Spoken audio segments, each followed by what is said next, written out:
Hi, welcome to Sweet Sensations. My name is Lynn Rosta, and today's show is perfect for caramel lovers because we're going to make a very easy homemade caramel sauce and a 3-layer caramel almond cake with a caramel cream cheese filling and whipped cream frosting.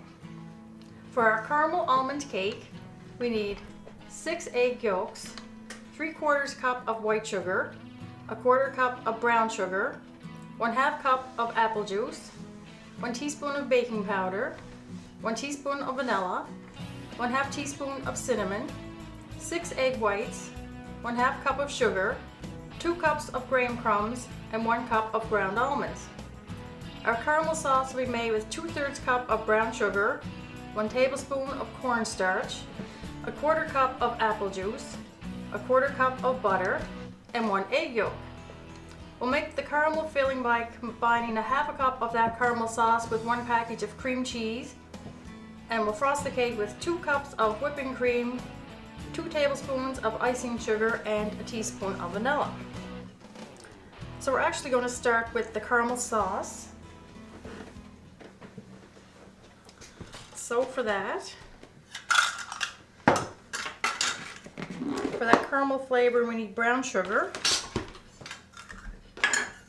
2/3 cup of packed brown sugar,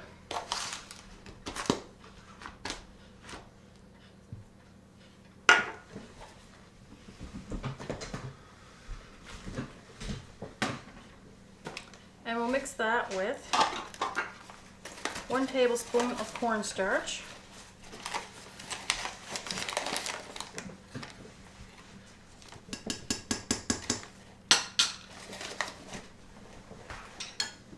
we'll just stir that together, and once that cornstarch cooks, it'll help to thicken up this caramel sauce. So once you have those combined a little bit, we're going to add apple juice, a 1/4 cup of apple juice,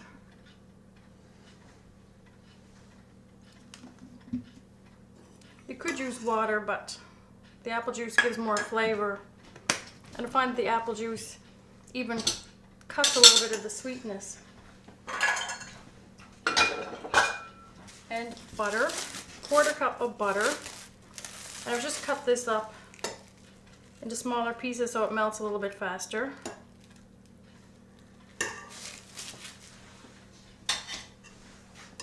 So just mix that together.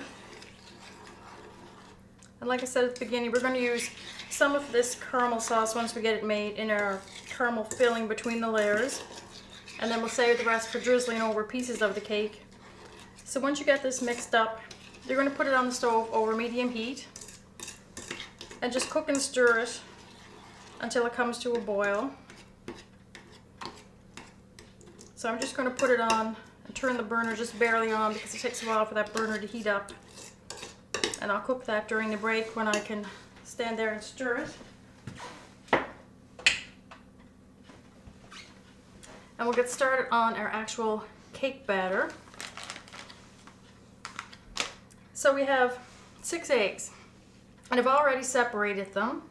So you want to put your 6 egg whites in a large bowl because a beaten egg white can increase its volume by 6 to 8 times. So you need a bowl that's going to be big enough for when they're whipped. Plus, we're eventually going to add all the other ingredients into those egg whites. So make sure you start off with a big bowl for that.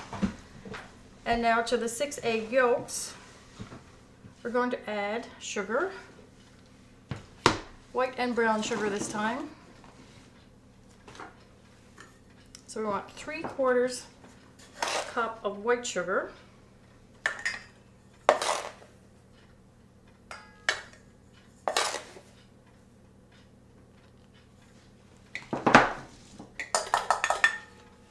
and 1/4 cup of the brown.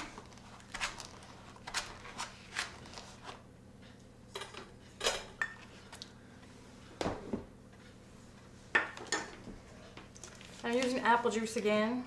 Again, you could use water if you'd rather. It's a 1/2 cup this time with the apple juice.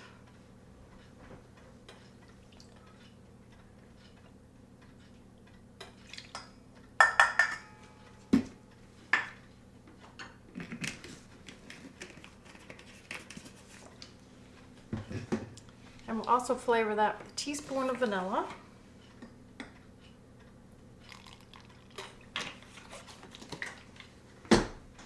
And a teaspoon of cinnamon.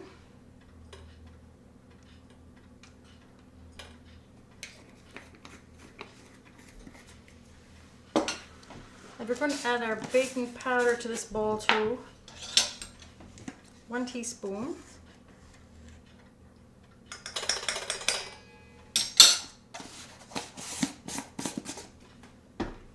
And we'll just beat this for a minute just to combine it.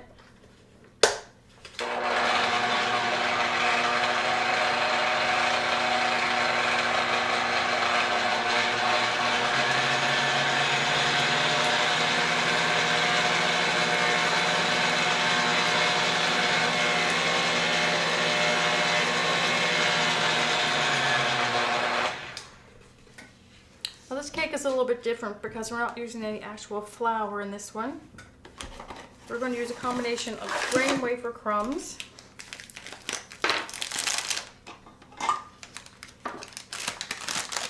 and you want 2 cups of those. So we're mixing these in a third bowl.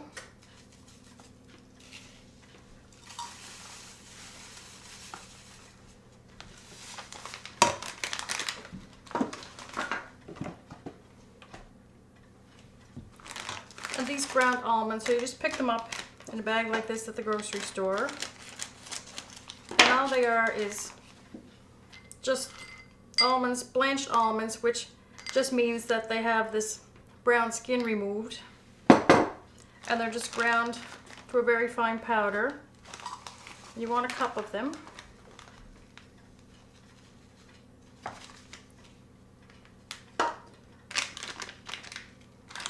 So when you buy the little bags, they come in 100-gram bags, and depending on what brand you buy, some of them say on the bag about a cup. And it's strange because they all say 100 grams, but some of them will be a cup or just a tiny bit more, and some of them seem to be a little bit less. So if you buy the brand that has a little bit less, like all nuts these days, they're kind of expensive, so if it's just a spoonful or so short, I wouldn't bother going out and buying another bag of the ground almonds. Just fill up your cup with a little bit more grain crumbs and you'll be good to go. So once there, make sure you just put that aside. We have to beat both these bowls of eggs, so the egg whites we're going to beat to soft peaks. The egg yolks and everything that we added in there, I'm just going to scrape down that bowl. And then we're going to beat that for about 3 minutes. So that starts to thicken up. So I'll take a break. I'll get these beaten. I'll work on that sauce. So I'll be busy during the break, but you can take a break and relax. And we'll be back ready to combine all these bowls. Welcome back. So once your egg whites have beaten to soft peaks, I'm going to turn this back on. We have to add a half cup of white sugar. We're just going to slowly stream that in there. If you were to just dump this whole half cup of sugar into the middle of your bowl there, you could deflate all that air that you just beat into those egg whites. So you just want to slowly stream it in a little bit at a time. And that way the sugar has time to dissolve a little bit. Get mixed in there and not deflate everything.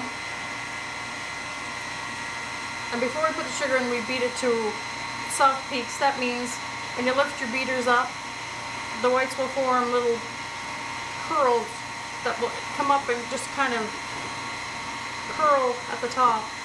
And now we're going to beat it until stiff peaks, so when you lift the beaters, the peaks won't curl, they will stand straight up. You can tell when it's ready too, it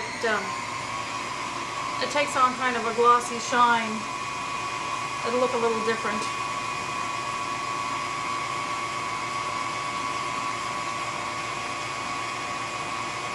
So I had both these mixers going at the same time. If you're just using one, you want to beat your yolks first, because you want to use your whites just after you beat them. You have to make sure after you beat your yolks that you wash and dry your mixture really well, because you don't want any trace of the yolks getting in those whites, keeping them from beating properly.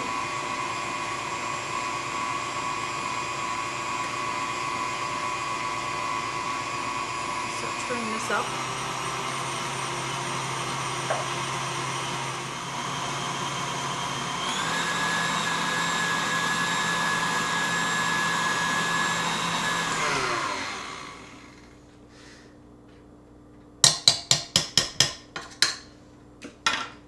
Once you reach that stiff peak stage, you want to stop. You don't want to overbeat it once you get those stiff peaks.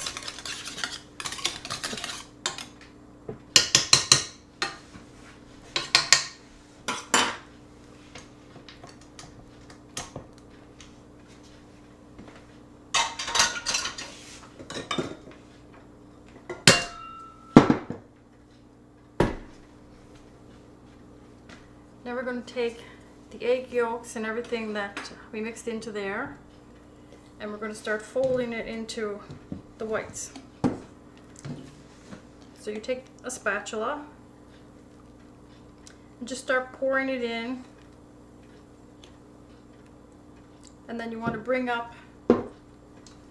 your spatula around in wide circles, bringing up from the bottom, and just mixing that all in there.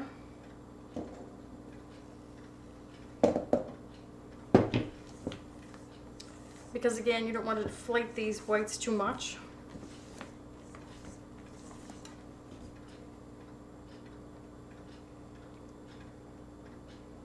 Get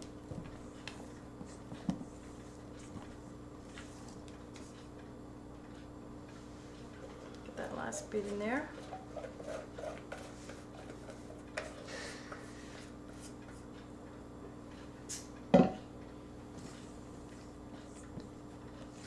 And once we have this all folded in, we're going to add that mixture of ground almonds and graham wafer crumbs we put in there. So we're going to add this in about 4 additions, just so it's not so heavy going into the bowl.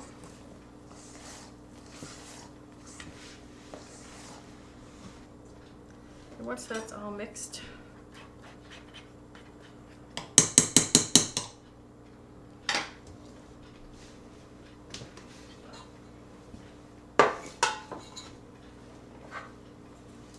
like I said, this is a 3-layer cake. So we're making 3 8-inch layers.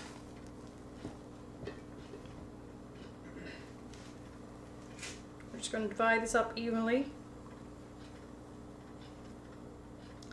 And again, about your egg whites, you want to make sure you use a plastic or a metal or glass bowl. Sorry, you don't want to use a plastic bowl. You want to use a metal, glass, or copper bowl, because plastic bowls, even if you wash them and dry them very carefully, they tend to retain a little kind of oily film, and even that can be enough to keep your whites from beating properly.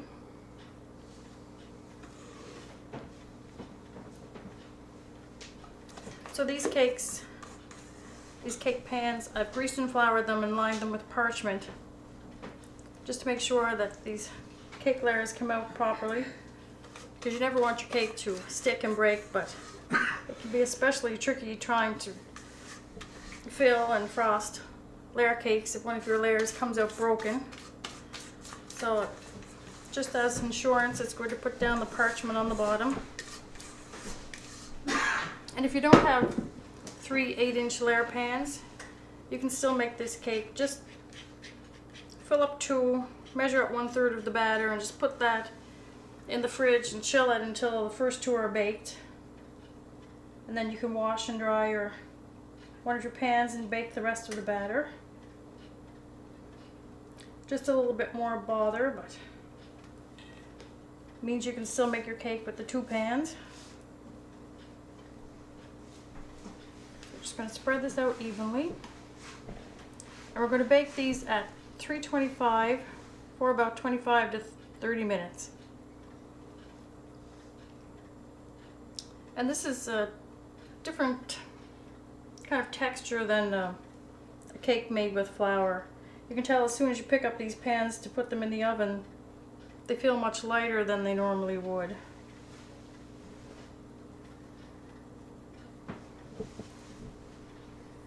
Put these in the oven.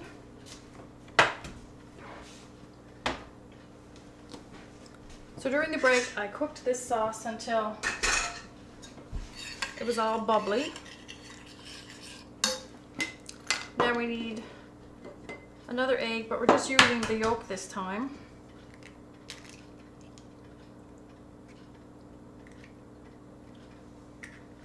So we can get rid of that white.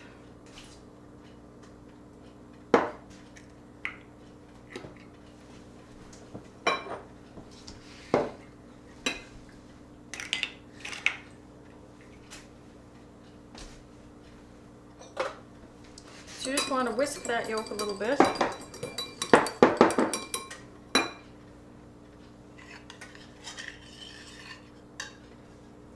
We're going to whisk in a little bit of this hot sauce.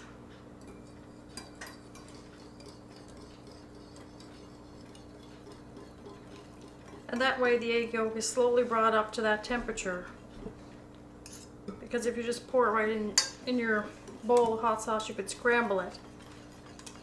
And then you pour it back in. And when the egg yolk cooks, that and the cornstarch will thicken this sauce up. And you put it back on the stove over medium heat again, and you're going to cook it until it boils, and then turn down your heat a little bit to about medium low and cook it for about 2 minutes. So again, I'll do that during the break.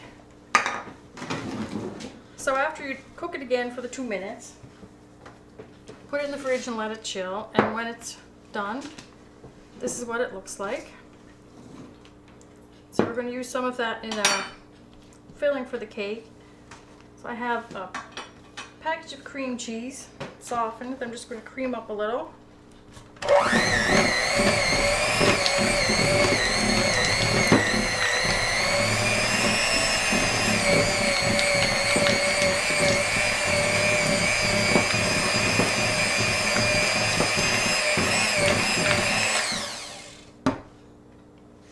We're going to measure out half a cup of this sauce.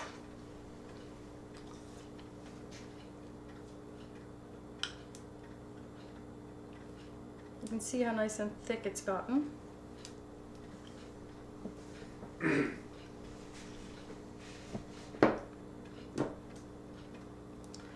you can see it doesn't make a whole lot, just enough to use for the cake, but you could easily double everything. Make extra so you can use it for other things. So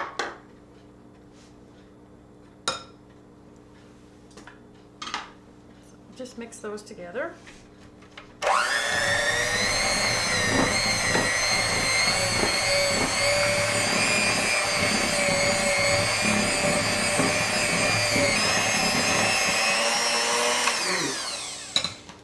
And that's all there is to the filling.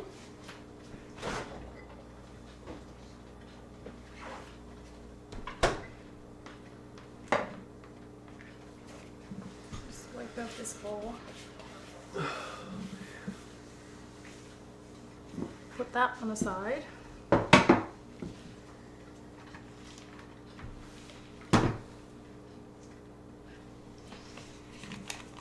And we need whipping cream.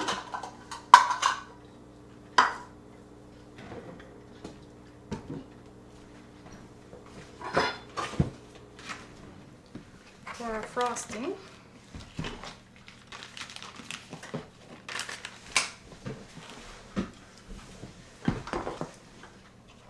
So we're using 2 cups of whipping cream.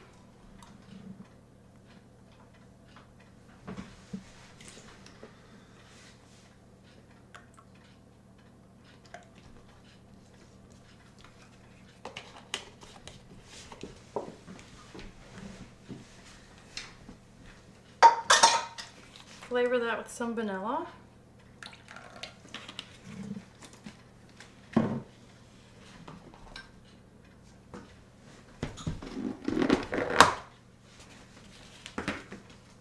and sweeten it up with about 2 tablespoons of icing sugar.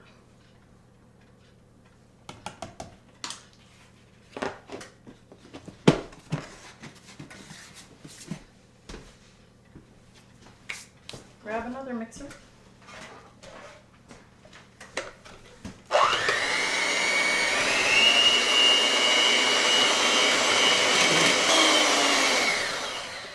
So I'm just going to keep whipping this, and when we come back we'll have cooled layers and we'll be ready to frost them and fill them. Welcome back. We're ready to put everything together. So you put your first layer down on your plate. So we're going to use this filling to top each layer. So you just spread it around almost to the edge. I won't put it right to the edge because I don't want it to ooze out into the whipped cream frosting. Once you get one on, put on your second layer.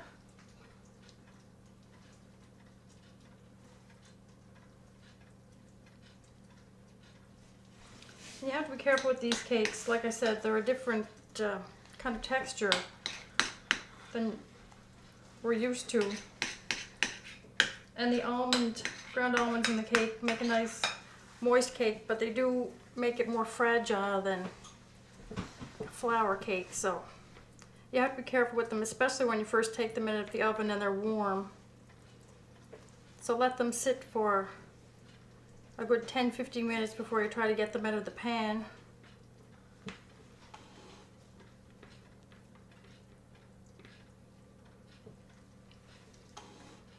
And sometimes you'll see recipes call for almond flour.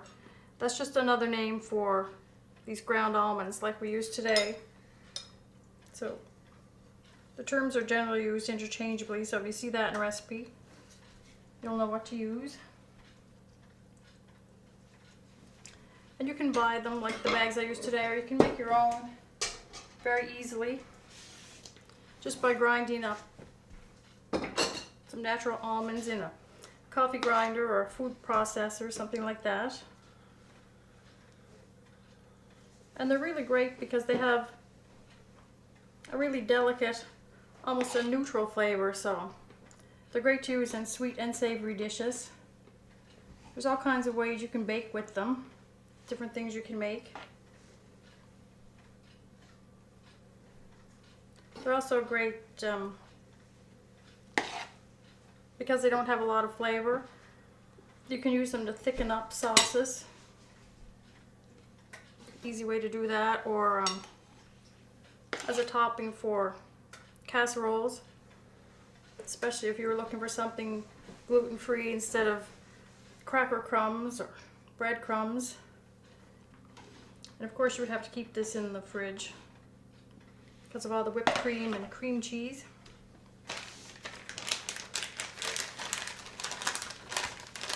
You have enough whipped cream here that once you get it all covered, if you like, you can put some in a little decorator bag.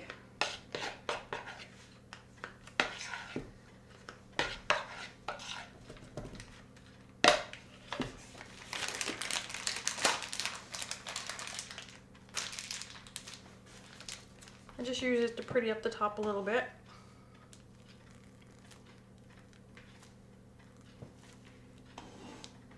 This kind of hides where the filling and the frosting join there.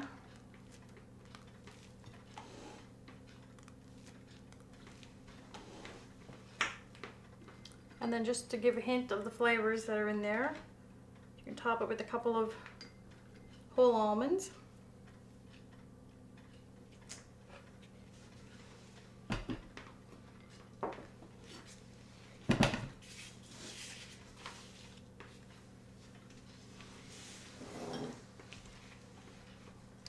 And the caramel sauce, you want it nice and thick for putting in that filling. But once you use what you're using for your filling, you have a little bit left, I like to just thin it out a little bit with just a little touch more applesauce or water. Just makes it a little bit easier to drizzle.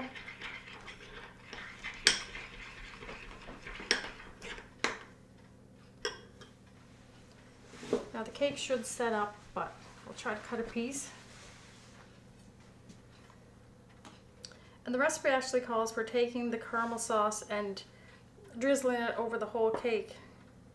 But I find that unless you're planning on serving it at a party or something and you're going to eat the whole cake right away, that tends to get a little bit messy. So I like to just drizzle the caramel over each individual piece as you cut it.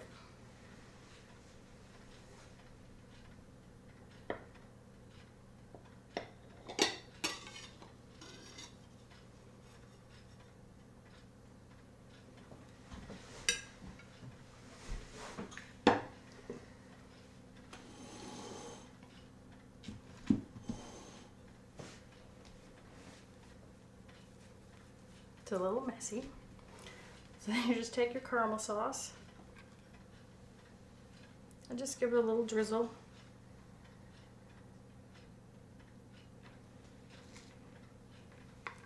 Over the top.